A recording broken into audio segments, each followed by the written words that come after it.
Hello, friends, family, and keepers of the faith, to the latest Del Boy blog, episode 36, dated 30th of October 2022. I always struggle really on how to start these blogs, and sometimes I get inspiration by just looking out the window or something like that. I did that last week. But today is one of those unique days that happen twice a year where the clocks have changed. And you'll probably notice that it's a bit darker in my room. I've started at my normal time recording this. And of course, we've just moved the clocks. So, of course, it should be lighter now in the morning.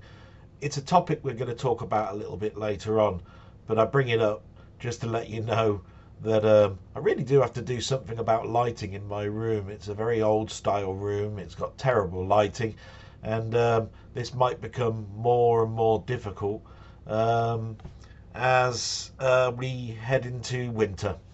But, you know, I thought that was a good way of starting this blog today. But as you know, we always talk about the news, and I don't have any particularly strong view on anything. But I always bring up certain things that I want people to remember, or intrigued me, or interested me in what's happened this week. So we start off always with the war, because that continues, and I will continue to mention it so that nobody forgets that it's going on. Not that I think anybody can. Just remember that most of the problems that we've got with fuel, with what we buy in our shops, is all down to this war. I noticed in a report, authorities in Ukraine have warned people in the capital of Kiev to expect longer power cuts due to the Russian attacks on the energy infrastructure. So here we are, just changing our clocks, and Russians are doing all they can to win the territory. They're bombing energy infrastructure, causing problems to civilians in the cities because basically they don't want to move or can't move. I suppose that's just another casualty of war. But from my perspective, it's just another thing, another hardship that that Ukraine are having to deal with. Very, very sad. Let's end this war, please.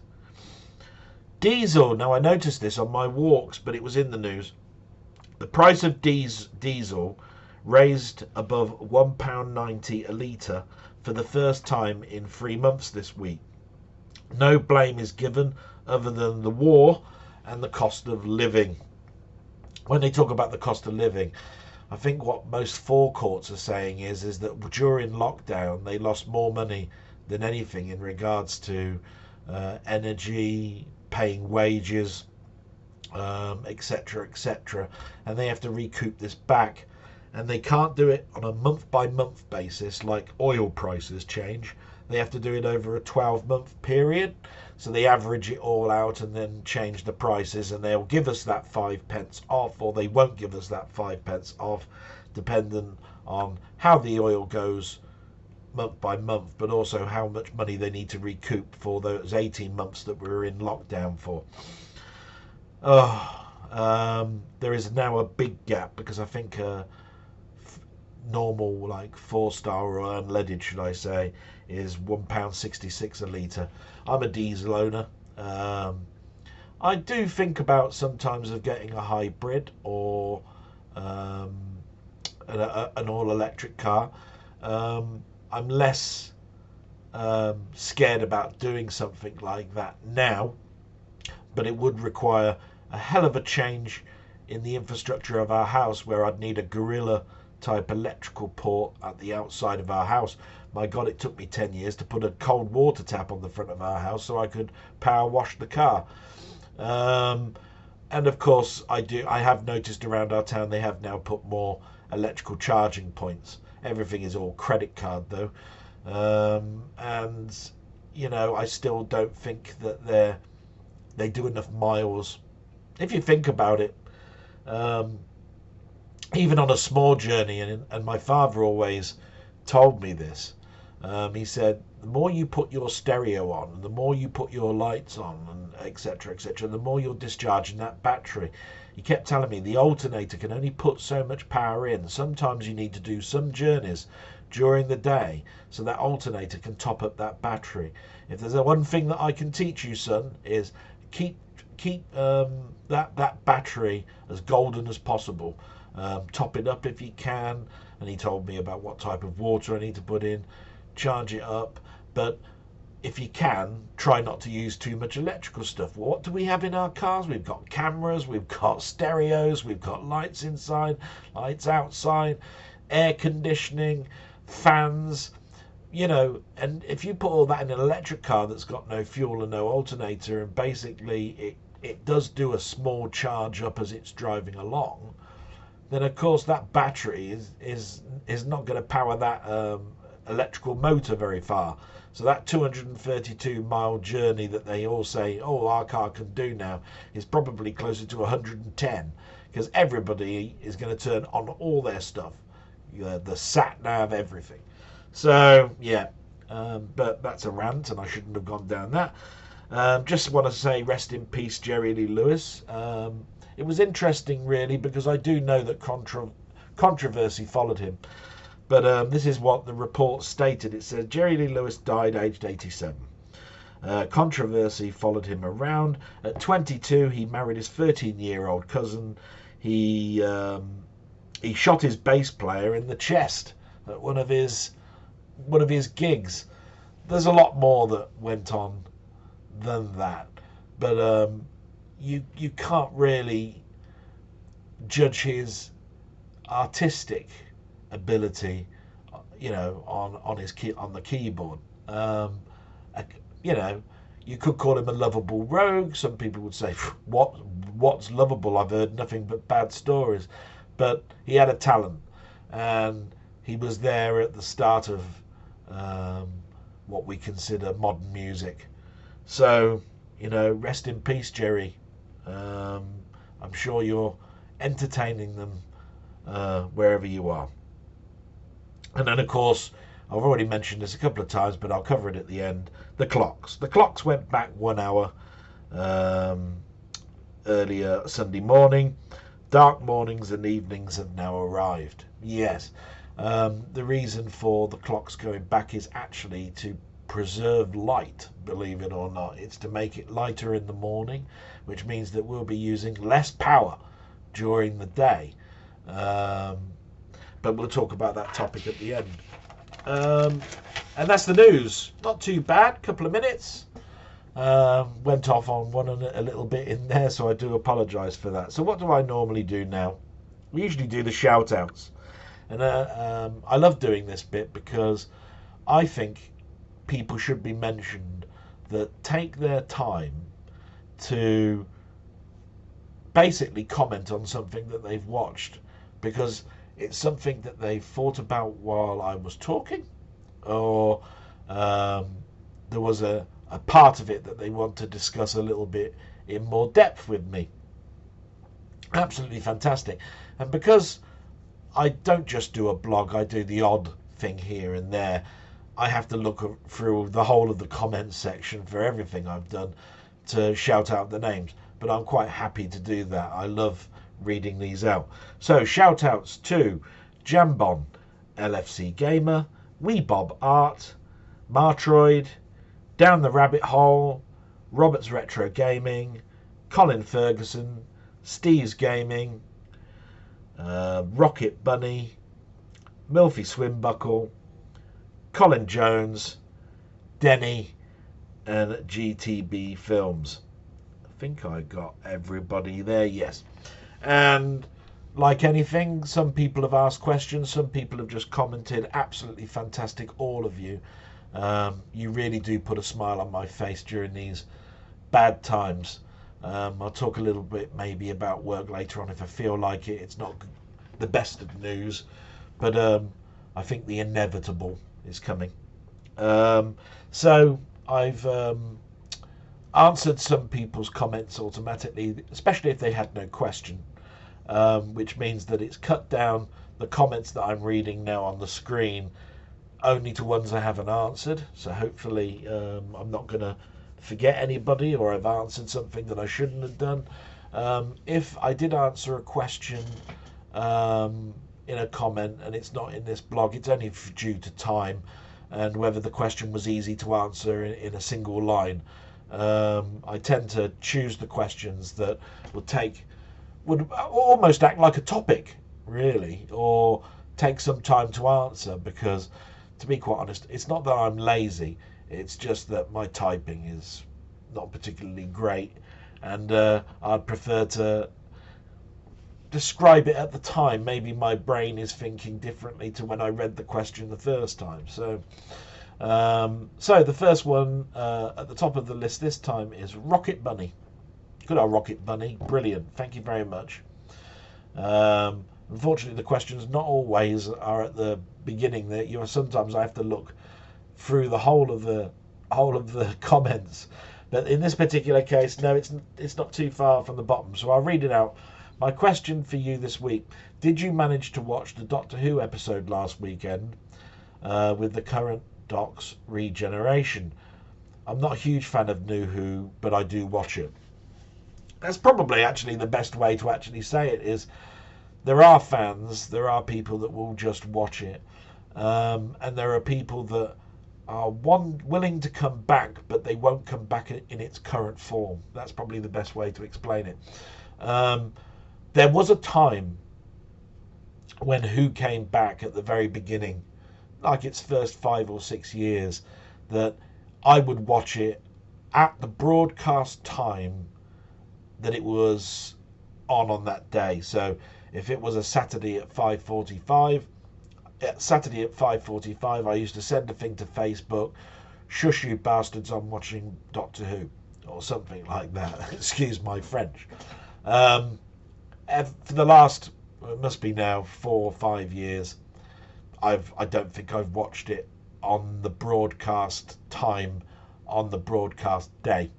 In this particular instance, I had a much better show to watch. There was Mainmeister's live stream. But I don't have I do have iPlayer, but I never use it. I do have Sky that can record it, and I did record it. I did watch it.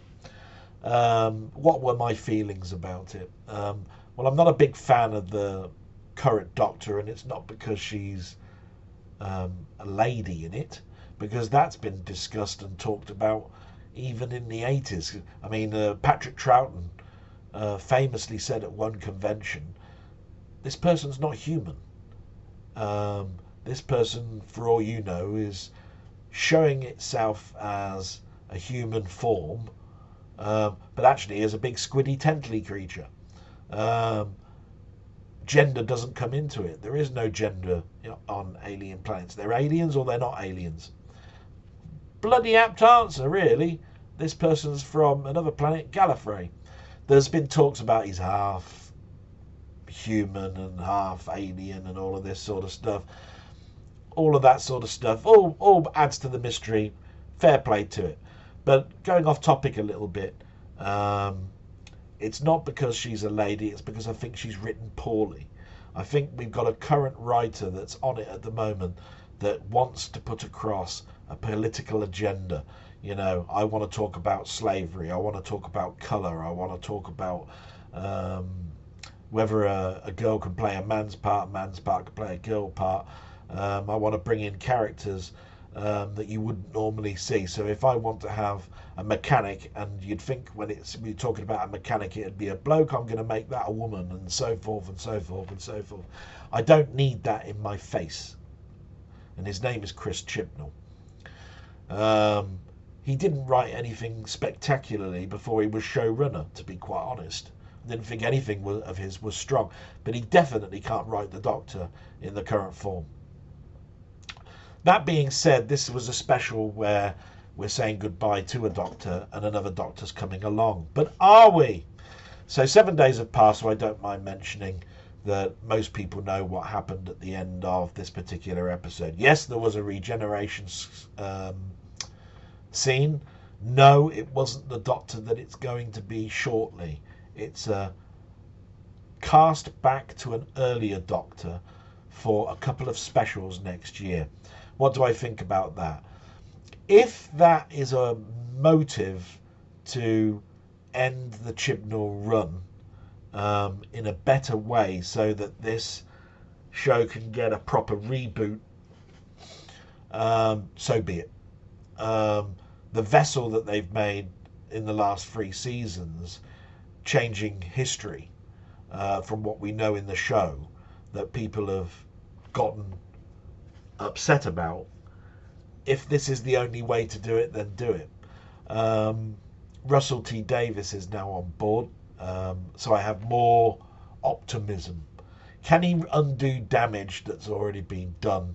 Not sure. But the one thing I learned this week was, after the show was broadcast, is that Disney are now part of the production team for the new Doctor Who in a year or so's time. All sorts of things came in my mind when Disney bought Marvel, because when that was introduced, they said Marvel will never be the same again. We're going to have Mickey Mouse now swinging along on Spider-Man's web line. You're going to have, Donald Duck in a Hulk cartoon. You're going to, etc., etc., etc. And the artist suddenly started drawing Mickey Mouse ears on the top of Thor's headpiece and all that sort of stuff. They will have a say. I don't know how much of a say. It's one of those things where Disney is really just trying to monopolise and buy IP. Whether they're going to want to change the IP that much by interference, yes, that'll happen, but I don't know by how much. But going back to the episode, sorry, I keep going back and forth a little bit here. I just didn't think there was much story in it. When I was a child watching Doctor Who, some of the stories baffled me. As an adult, I went back to them. They still baffled me. But I got the gist. This one's just got no story. It's literally nothing, really. Lots and lots of special effects that you'd never expect, where you see nearly 2 worlds colliding with each other and lots of fireworks firing between them. You've got 2 arch nemesis, Cybermen and Daleks, and you've got old characters coming back like Tegan and Ace. The poignant parts for the people that have watched it over a number of years were these holographic images of past Doctors. But then, if you're trying to appease an old fan, some of the old fans can't even smile at that. They'll go, why is it that the hologram is showing the Doctor as he would appear now? Why aren't they showing him as he would be when he regenerated? Surely he was younger then. Surely he wouldn't know what he looked like when he was older. Blah, blah, blah, blah, blah, blah, blah, blah, blah. Waffle, waffle, waffle, waffle. Right? And I have to look at it and go, for God's sake, they're just trying to help you and appease you. They're showing you an image of an old Doctor. Live with it, like it. So that annoyed me. But on the whole, what did I think of it? It was okay. It was better than some of the other episodes. Nowhere near its previous glory. And the shock ending wasn't a shock ending because everybody in the news knew about it. And I'm optimistic, not because of what I saw at the end, but more about who's the showrunner is, and the optimism I have in the fact that he can turn things around. That's it, really, Rocket. So I hope that's answered your question. Okay. Colin Ferguson's asked a question. He said, great blog. Thank you very much for saying that, by the way. I sometimes wonder, if you could have one arcade game in your room, what would it be? And he's mentioned what he would have. Not the same as mine, Colin. I do like Laserdisc games. he chose Space Ace. It's a difficult one for me because, as we all know now, arcade games can be in an arcade cabinet and it can run MAME, and you can have it, or a Mister in there, and you can have it running all of those machines and through a menu system. But let's go back to the early days and go, right, it's, I don't know, 1990. You got to choose one arcade machine. What machine are you going to have? And that's a difficult one for me because I knew for the biggest, longest run going that I wanted Outrun because of the impact it had on me when I first saw it in an arcade cabinet. All those sprites coming at me. And if I was to mention Outrun 2, which we all had on our consoles, which was virtually arcade perfect, so it was an arcade machine, you could turn around and say what a waste of time it would be to say you'd like Outrun 2 as your arcade machine in your house when you could buy yourself a cheap Xbox and have an arcade perfect one. So I think I'm going to go in that era and use and have a machine that did have a motor on it, and it would probably be Space Harrier, or it might be Outrun still. I'll go with the motorized version of Outrun then, so I haven't moved too far forward. But do remember that I find that incredibly hard question. For the longest period of time before Outrun, I wanted the Star Wars sit-down booth in my home. Some of my favourite arcade games kept meaning that each arcade game in each year I wanted to change it. Gyruss is still in my top 5. Would I want Gyruss in my home? Yes, I bloody well would. But it's a top 5, not a top 1. And I'm a little bit more savvy now about worth, and I think a motorized would cost more, be more fun. I mean, I could even have mentioned Super Hang-On and its bike and its leaning, you know. But I'm going to go with Outrun because of the fun aspect, and I still think it has a presence today. I hope that answered your question, Colin. Good one. Thank you very much. Jambon. Brilliant Jambon. We've met. We're great friends. Always asks me a comment. I help him a little bit because some of the things I mention he's not heard of. Fantastic. That's the sort of comment I like to hear back, that I've actually mentioned something that's made somebody go away and watch something or something like that. He's asking me a question which is pertinent for where we are at the moment. Are you a fan of Halloween, the event, not the film? Did you ever go trick-or-treating as a child? And what is the best fancy dress costume you ever had? And he said he's not up to dressing up himself. I suppose, like anybody, Halloween has its moments and time in your life. It is very much a kiddies thing. When I became an adult, I remember that certain friends had Halloween parties, but nobody really dressed up. You just turned up and got sloshed in someone's house while listening to music, and there was a lot of gump hanging about on lights and stuff that looked like spiders and cobwebs and all of that sort of stuff. I didn't remember anybody really dressing up. Trick or treat, I still look at as being a very Americanized thing. Even though Halloween is All Hallows Eve and its roots in pagan and all that sort of stuff, you could look at it as being not American. It's just they turned it into an event to celebrate for kiddies, if you see what I mean. You know, kiddies going around getting sweets, and everybody in the street dressing up pumpkins and all of that sort of stuff. Hey, more power to your quill. That's all I've got to say about that. It's just not for me. I don't think we ever dressed up our house for Halloween. If somebody came to the door, we'd either have sweets or not sweets. If we didn't have them, we'd give them a packet of biscuits, whatever we've got in the cupboard, because it's not a big thing anymore here. I think we live in a safe street. I think COVID hasn't helped. But even before then, no. I've never that been big on Halloween. I've been big on Halloween mostly because of films and horror, and going back to what I do at Halloween. And what I do, right, like I can even tell you what I'm going to be doing tonight. After the Sunday stream, I will be putting on 2 black and white Universal horror monster films, and I do it every year. Okay, might not be the same 2 films, but it will be a black and white horror film.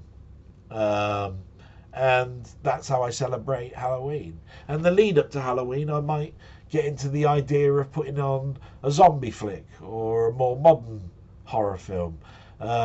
Sometimes you can't avoid it if you're watching TV, because that's all you'll get on TV will be some horror themed thing. But that's what I do. So I think I've answered all your questions. Have I ever worn a costume to go to an event? Not at Halloween. But if you wanted to know what my best costume was, I think I did dress up as the Doctor, but it was the Peter Davison cricket outfit one, because it's the easiest one to do. And I did go to Rocky Horror Picture Show and dress up in a basque and stockings in Manchester when I wasn't so weighty as you see me now. And I think I have pictures, and no, you're never going to see them. Hope that answers that question, Champon. For God's sake. Steve's Gaming. Must get the introductions out the way. Hello, Steve. There we go. That's my standard introduction to him. Always leaves me great comments. He writes. So, I mean, it takes me nearly all morning to read it.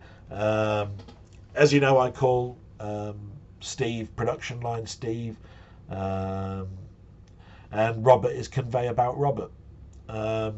So they bring their output is great. Both of them now have gone over 100 subs. I salute you. But let's get on with the question. So Steve, what's he put? Do you suffer from FOMO, fear of missing out? I asked this as I just saw you bought a Batman Batarang and questioned why you did it. If you see a collector's edition on pre-order, do you feel the need to buy it even if you don't really want it? I guess most of us are guilty of that. Good, interesting question. You wouldn't believe how many actually things go through my mind when I'm reading that, because I go off in all sorts of tangents. Fear of missing out. Definitely I have a fear of missing out, especially if somebody puts limited edition and it's something that I'm passionately collecting, like steelbooks, comics, that sort of stuff, because there will be a time where I will want to move this on to a family member or sell it to keep me going in my old age. And certain things will be a license to print money at a certain time, and others will be a waste of absolute effort. Why the hell did you do it? And it's, if I could look at a crystal ball and know which ones those were, great, I'd do it. But there is a type of jealousy in regards to buying things as well. I like to try and stay current, but I know that my current situation with my job hinders me. Well, take it like this. I've discussed the Mister a number of times and said, oh, I'd have one, but I need to spend more time with it. And there hasn't been a time for me to do that, because when I was earning the most money, which was during the COVID period, I was at work for hours and hours and hours. I'd have got to the weekend and would want to try and get to go on the Mister, but I would be probably asleep a half of the day on Saturday, and on Sunday I'd be getting ready to go back to work on Monday, because I was a manager and I needed to make sure that I was in a good position to start the day at 7:30 the following day. Then when we want to buy the Mister, we can't, because it's high demand, short supply. I always said that I want to remain current, and I've never been upset about talking about the Mister and me wanting one. But to be quite honest, the job part gets in the way. Even now,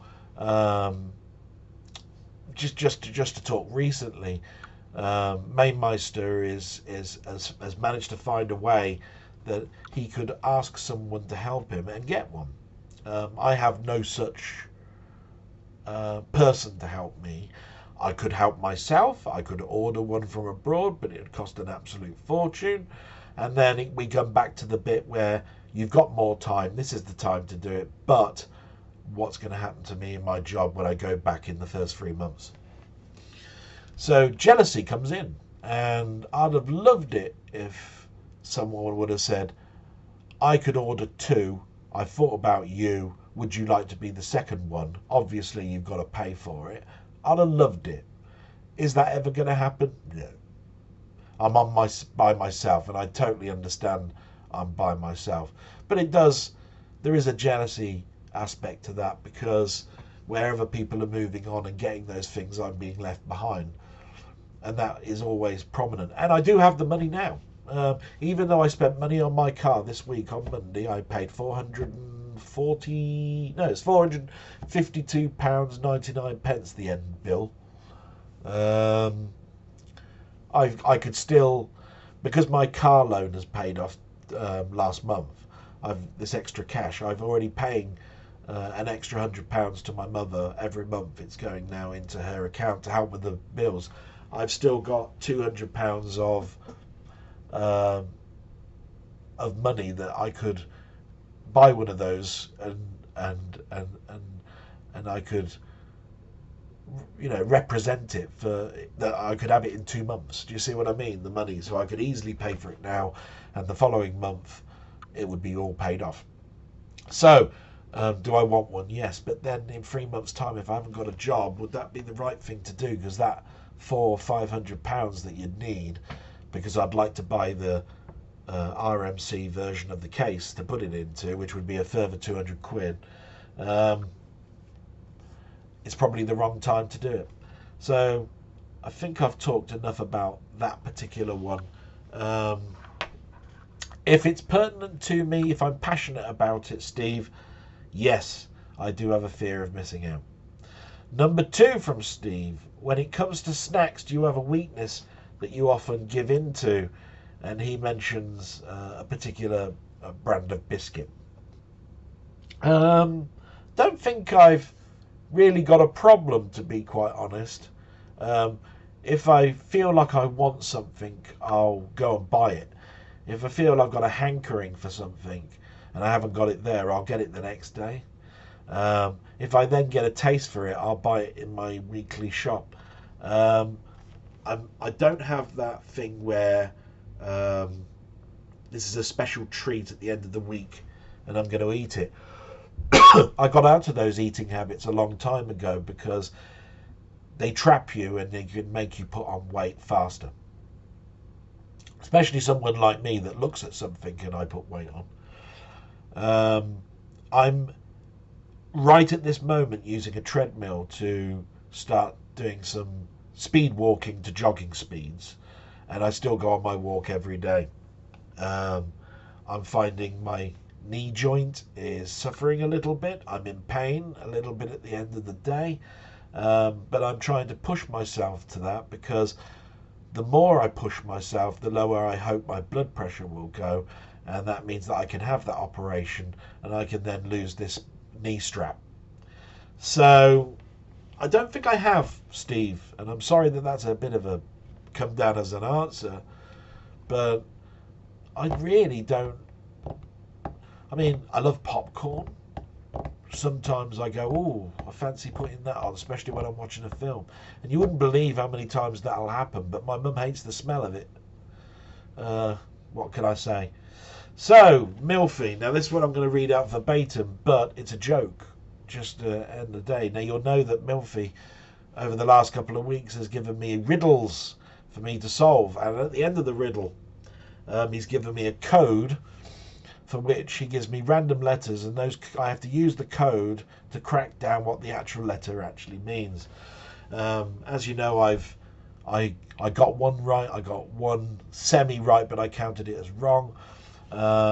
Here is the riddle. Hopefully it will help you with trying to decipher it. It says, I smell of armpits, hold my stance like a log. I taste of turnips and bark like a dog. You should not fight me, even though I be weak, for what we are about to receive is not of what I speak. I stir yellow custard while waxing my legs. Yeah. Even though I remain unspoken, I still remember every word I have said.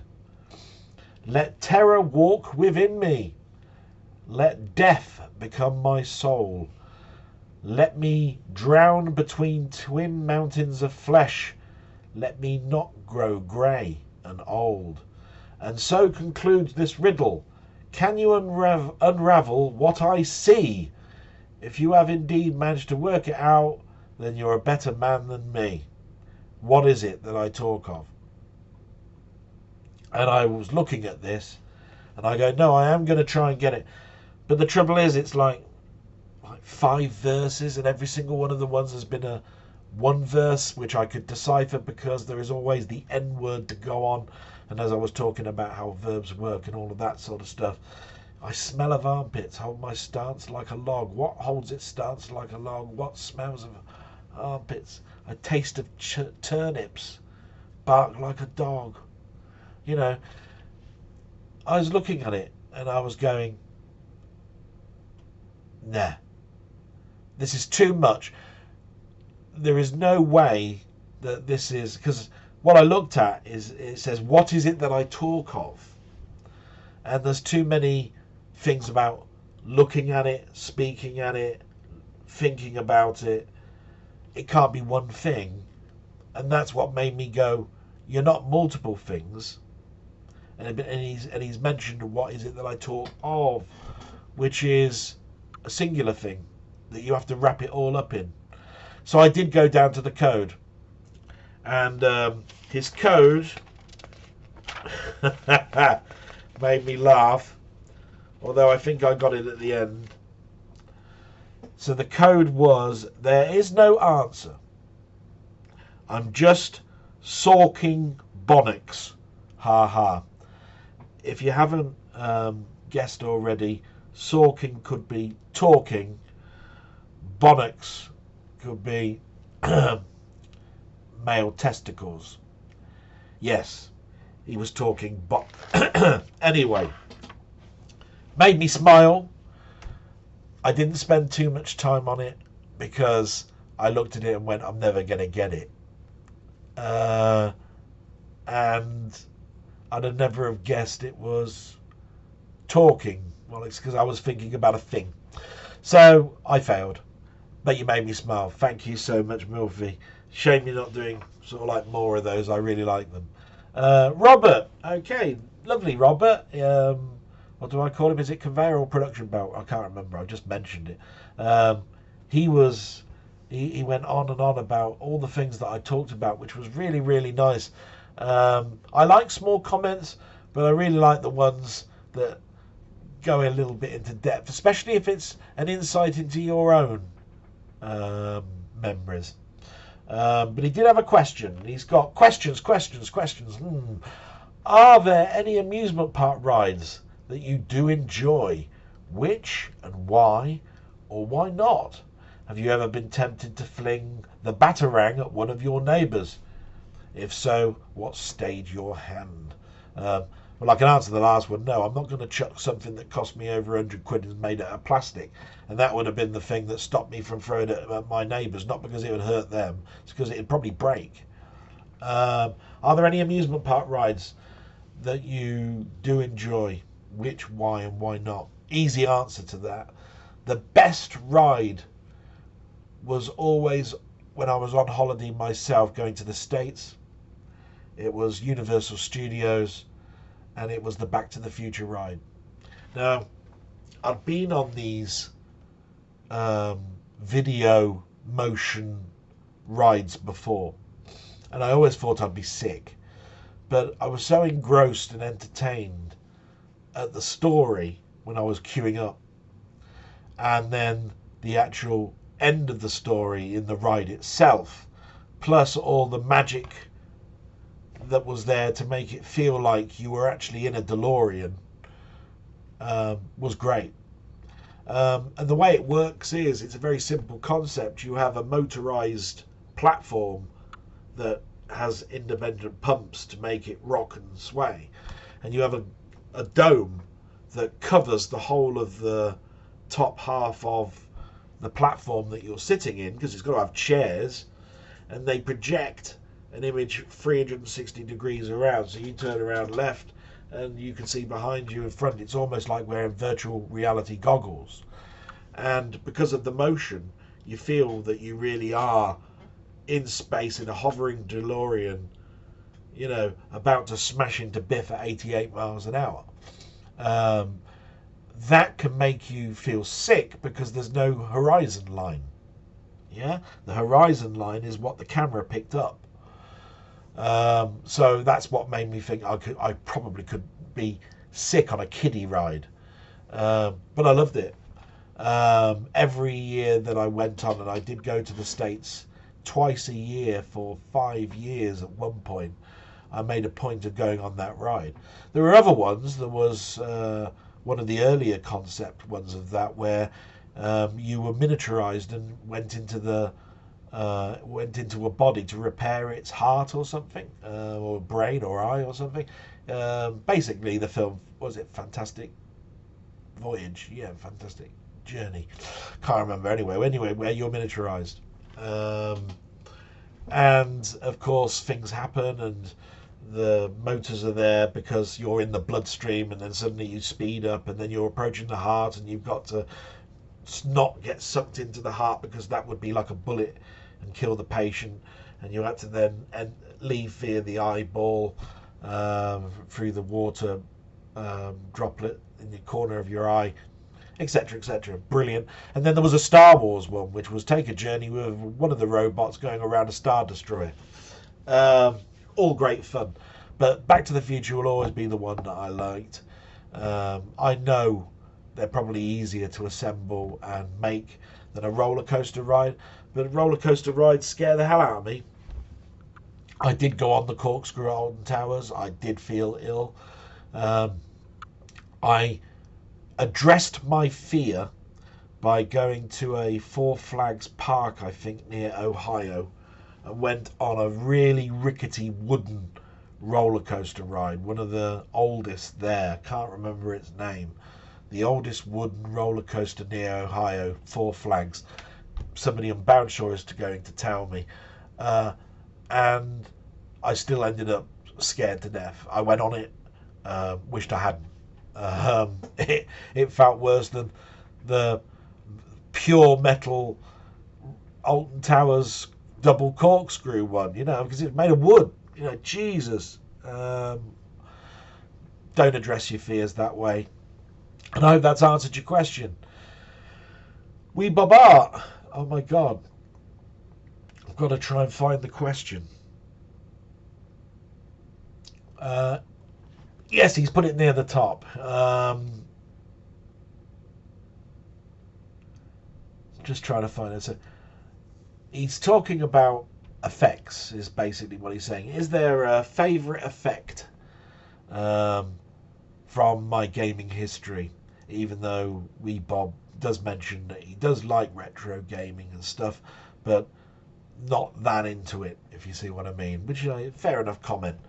I know that Wee Bob loves playing the odd game, so that's great. I think we had a discussion with this with again Mainmeister, where we were talking about a sound effect that we like, and I happened to mention, well, I can always remember the footsteps in Impossible Mission, but my answer to it was any Jeff Minter sound effect that he created, and I still hold by that.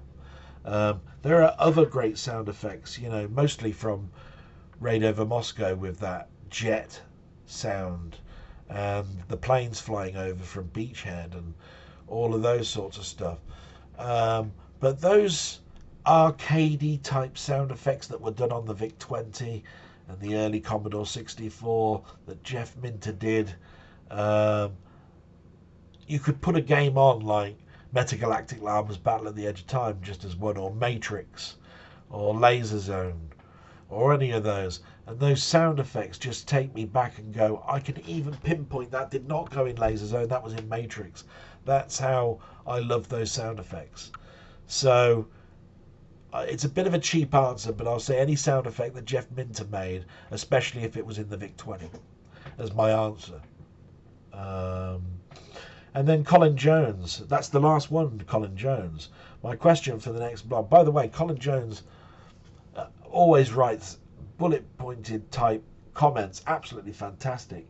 And it makes it easy for me to digest because I remember how the blog went when I'm reading it.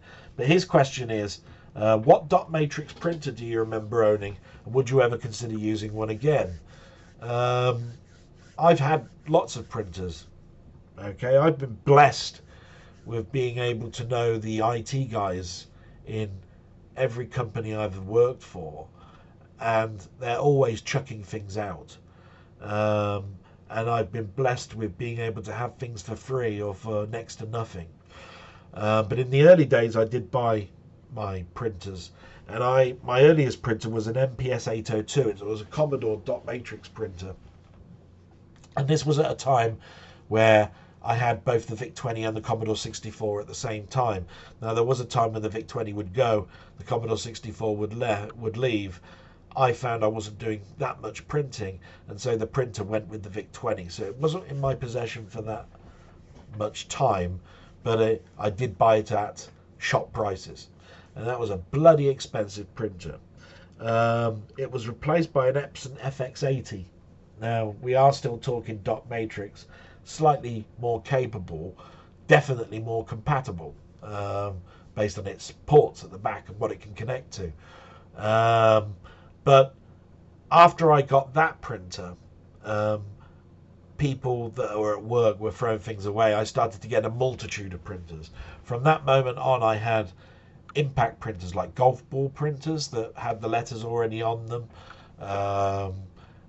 It didn't take long before I had a LaserJet printer, because I don't know what it is, but HP must have just raked in money, because I've seen more HP LaserJet 2s and HP LaserJet 3s in my life than any other printer.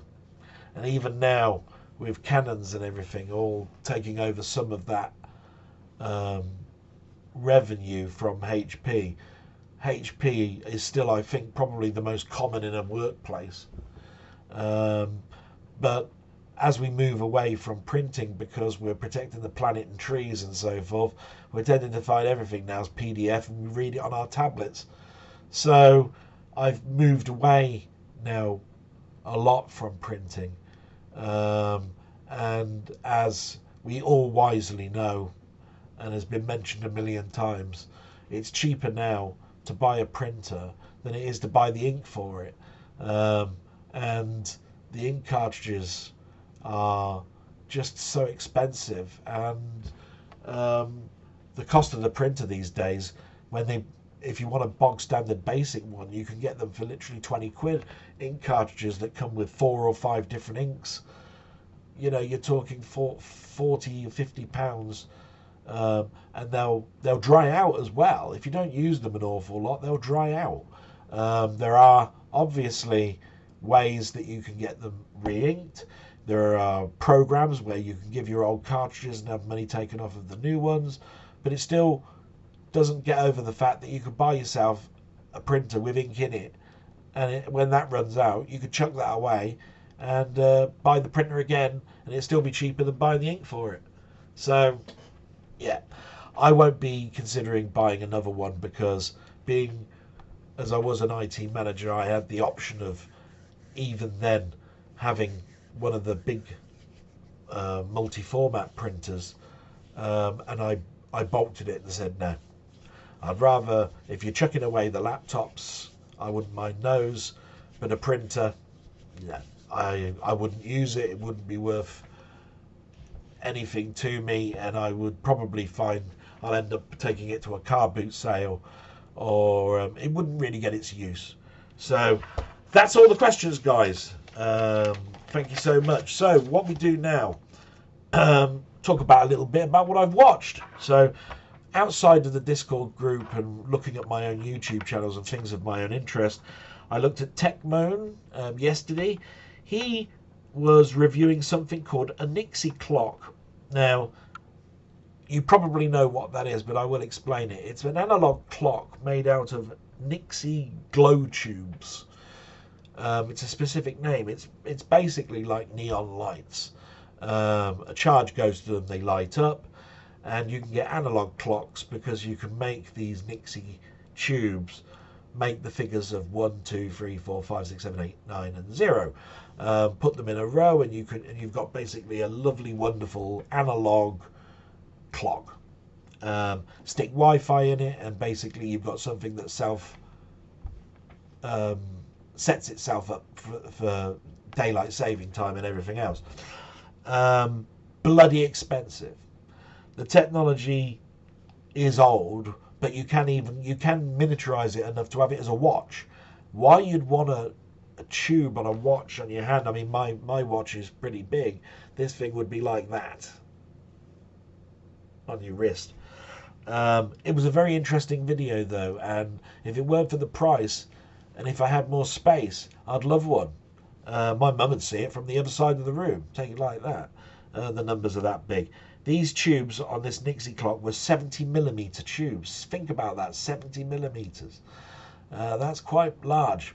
Obviously they come in a range of sizes, but he was reviewing the largest. Okay, then I watched Retro Recipes. That was yesterday as well. It was a Halloween special. There were some things that made me smile. It was more news, more what's going on a little bit.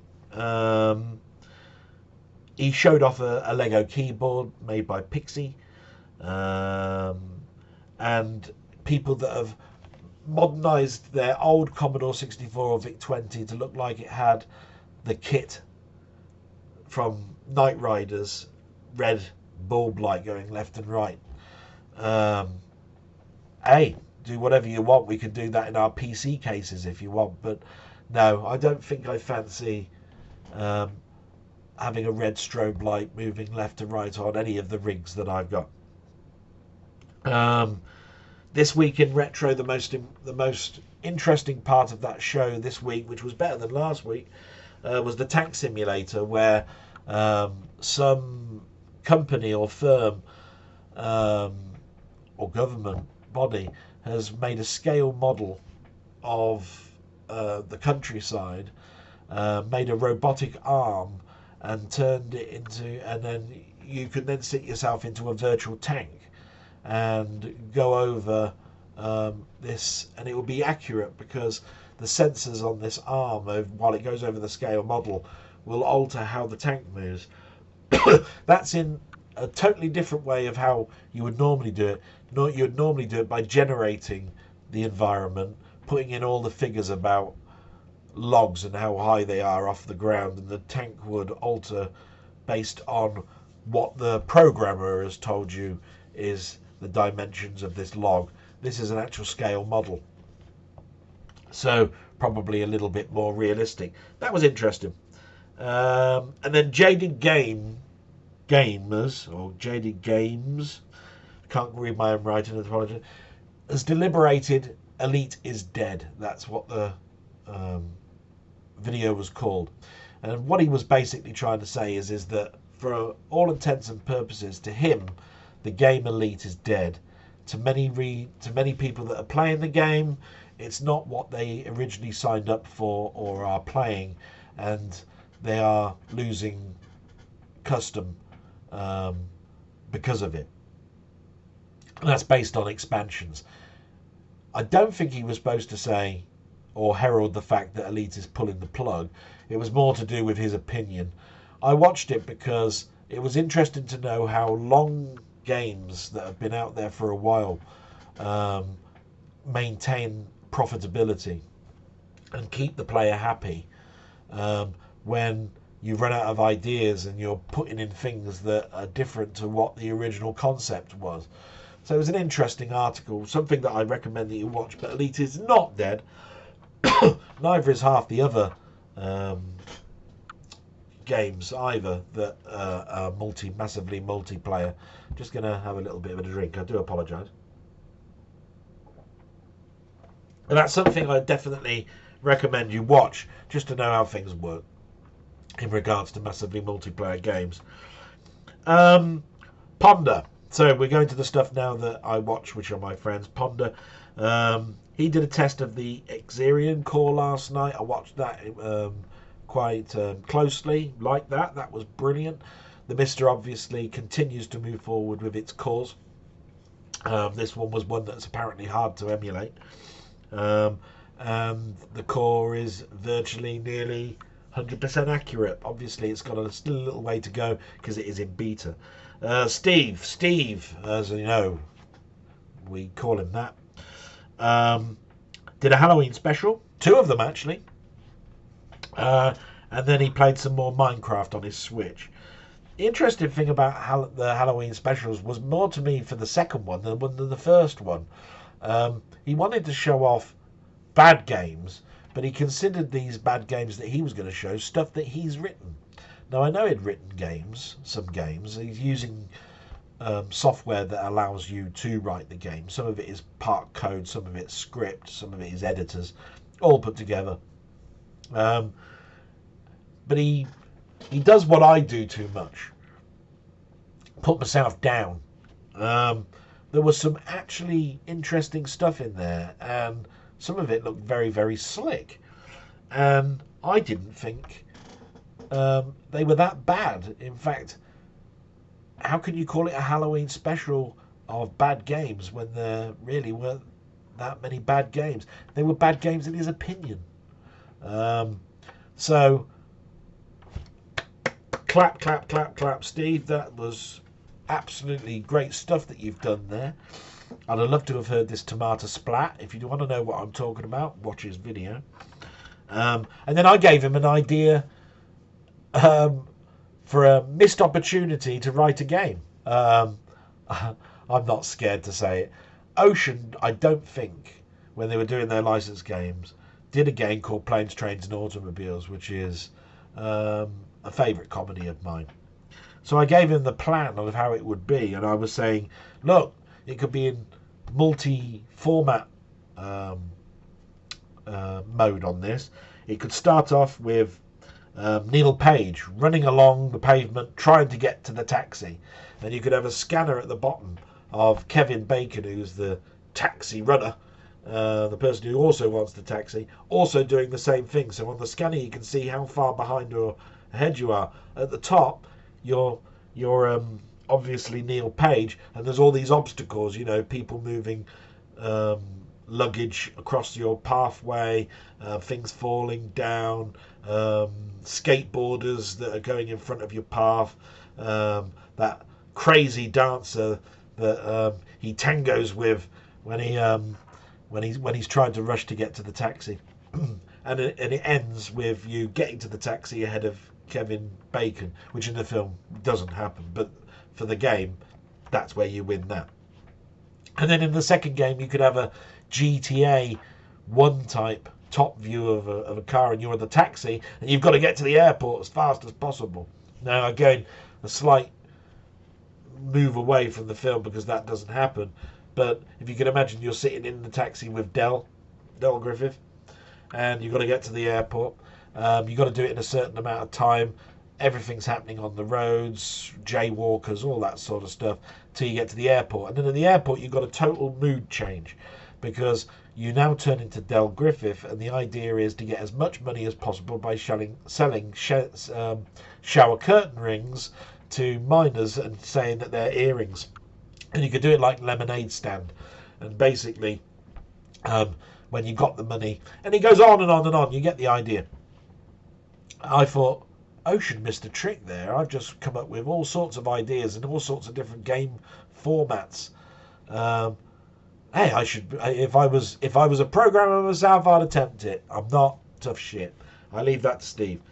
Okay, Robert. So Robert did a couple of things this week. Well, more couple of things. Bloody hell, he's got a production line. And the ones I was most interested in were Omega Race and his Minecraft tricks. The Minecraft, just even though I've moved away a little bit from Minecraft because the server's closed down, I still go back to it. It's just that I know that there's nobody now going to come on with me. So do I really want to go back and mine things? It's one of those things where I was really looking forward to collaborating, I think.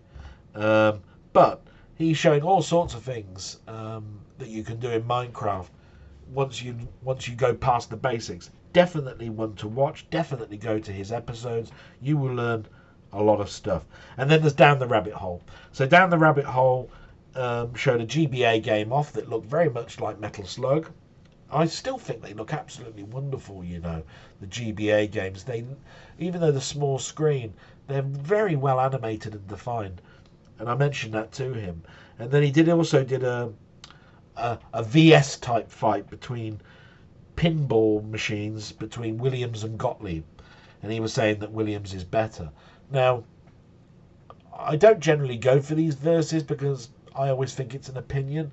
To me, two distinctly different companies, two totally different ways of doing pinball machines. I would say that Williams has the most variety. They've got all these sound effects, tunes, dot matrix type displays, but they have the same type of effects that all the other pinball do with multi-ball and magnets and all of that sort of stuff. Gottlieb was more the 50s, 60s, older type, simpler times. Nonetheless fun. It's just what I will say about them is, and I'm biased here because of Spider-Man. Gottlieb did a Spider-Man pinball table, and it used artwork from the Marvel bullpen. So they actually got the artists to do the runway and all of the bumpers and all of that sort of stuff. And from that point of view, that's more authentic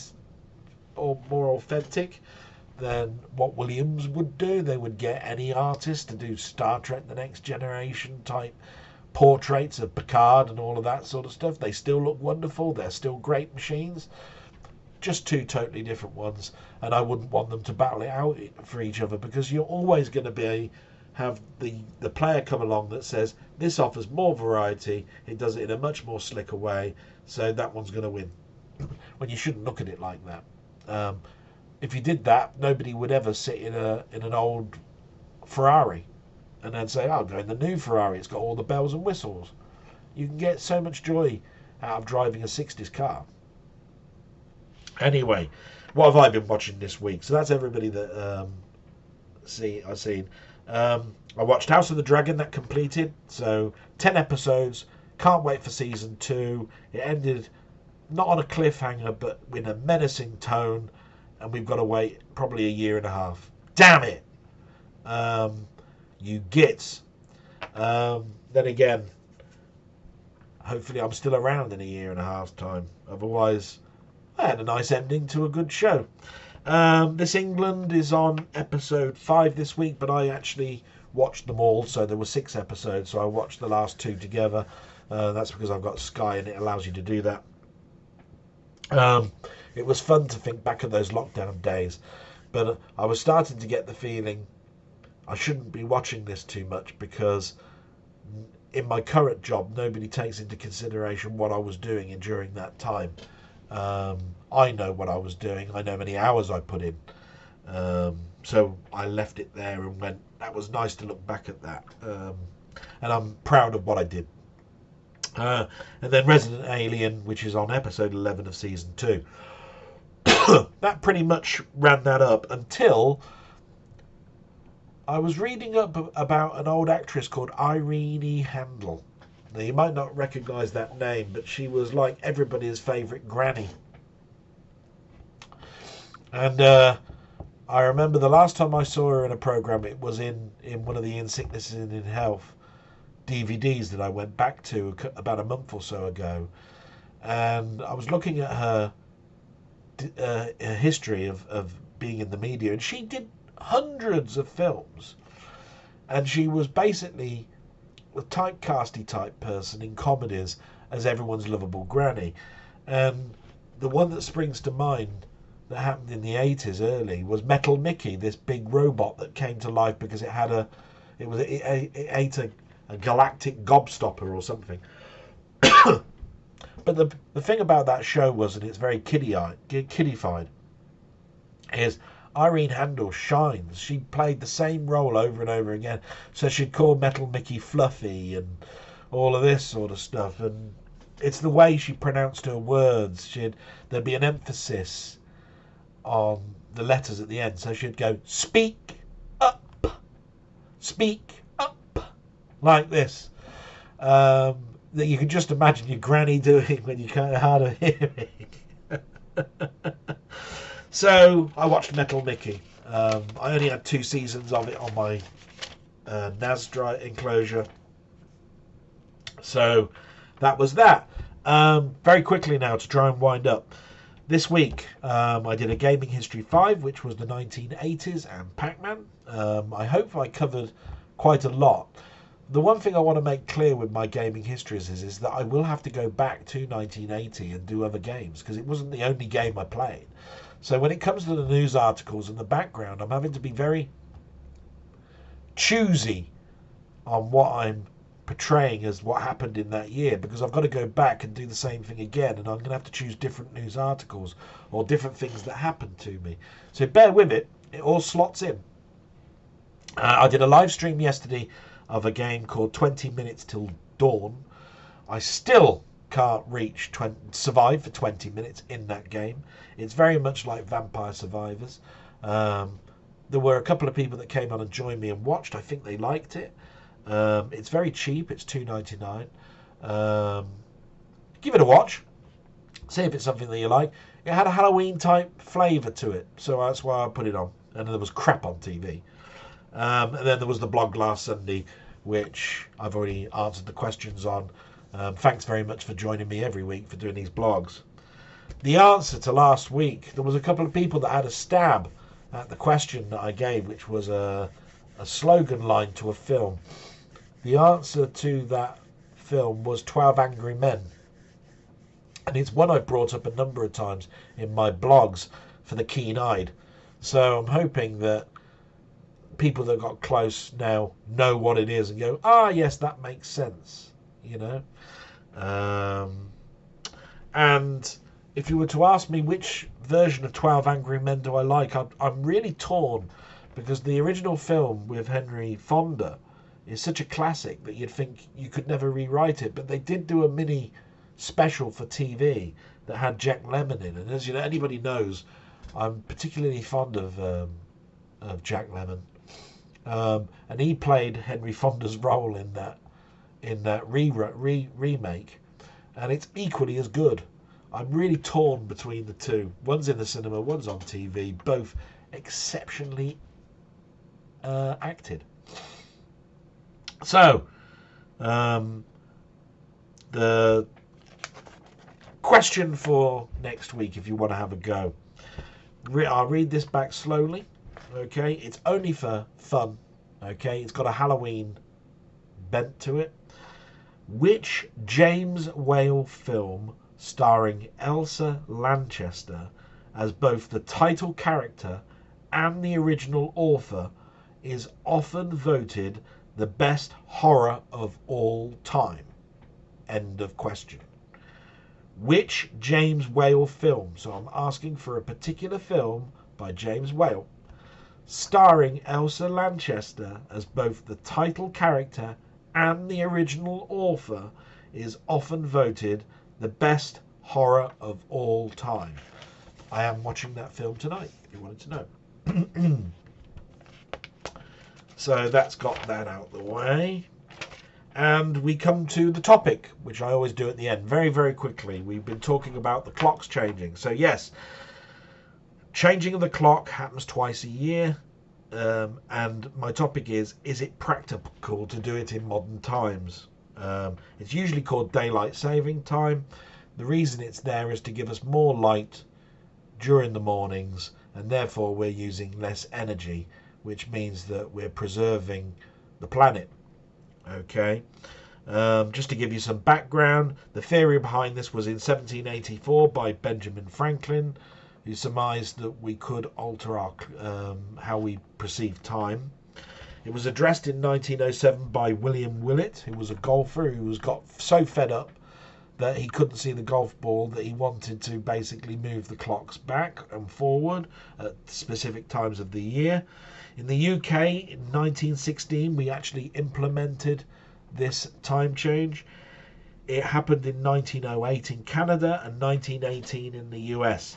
But only 70 countries do this out of 195. The pros is it saves energy. The cons are it causes jet lag effects to many people, i.e. your body doesn't know what time of day it is and you get the effects as if you'd just moved into a different time zone when you're on a flight. That can have effects on your mental stability and on your body in the strain it puts on your heart. Well known, medically facted is that statement before anybody turns around and says, what are you on about heart failure because of clock changes? It's a medical document. Read it. Japan, India and China do it differently. They use they are the countries near the equator line, so they switch between Greenwich Mean Time and Central European Summer Time, which is a difference of 2 hours. So I think they do it once. It's a 2 hour difference, which means that the clocks are semi the same as when you're moving them back and forward an hour. 2 hours, see? So that's the rest of the world, when you take away 70 from 195, that use that method. So what are your thoughts on the clock changing? Do you think it's a good thing, a bad thing? Does it piss you about? Like to know what your feelings are. I know that my mother's come up to me and said already, change that bloody clock on the shelf, will you, Del boy? I want that changing. It's an hour wrong. I keep thinking that I should be doing something else when I'm not. I'm missing my TV programs, blah, blah, blah, blah, blah, blah, blah, mum, mum, mum, mum, mum. So I've got to do that after this. Now, no big box stuff this time, but I'm going to mention something that I think we probably all did ourselves, and that's buy these books, these guidebooks. So I found these lovely art books of maps and how you do things and what spells are things and all that sort of stuff. Just wanted to show a few of those off. That's Guild Wars, Super Mario Odyssey, and a nice hardback. I think that's because I bought the special edition. It came with it. I didn't really choose it. And the hardback version of Guild Wars 2. And like I say, beautiful artwork of that. Did you buy these strategy guides? The internet killed it. I think, you can now go on YouTube and see walkthroughs. I liked the idea of the book because I could go to a section and help me with one bit that I was particularly stuck on without having to read the whole thing and go, I cheated and read the whole book and it told me how to do it. That's the one thing I liked about it. That's the difference that you get with walkthroughs. Walkthroughs go too far. And then what's arrived this week? You know I get my Steelbooks, so here's one for Highlander. So Highlander came out on Steelbook. So Highlander, you can now go out now and buy this on Steelbook. It is the Ultra HD 4K version. It looks quite nice. It's takes me back to a lovely time. Raw Deal has come out on 4K. Okay, not so good a film. Still entertaining, still nice. The packaging is quite nice. Not a great film, but it was a Steelbook. A box set, Steelbook again. Videodrome, more where we are at the moment in regards to Halloween and horror. This one is very, very weird. David Cronenberg. Watch it at your peril, but it's a Steelbook and a nice lot of gumph to go with it. And again, because I'm buying the things over and over again, I have got Sylvester Stallone Rambo First Blood. Steelbook with lots of gumph with it. It's even got a credit card with a number on it on the back. I don't know what that's for. I'll have to look at that. It's got lots of stuff in here, like the dog tag and stickers to show I shopped at this hardware store because it was all set in that town. That's the end of my blog. Hopefully I haven't bored you to tears. I always thought that this was going to be a shorter one. It ended up being probably the longest one of the lot. Thank you so much for commenting. I do look forward to, if you're considering commenting again for this particular blog before my next one. I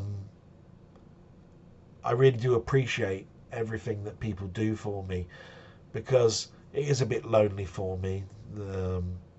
Even again this week, no phone calls, no how things are going.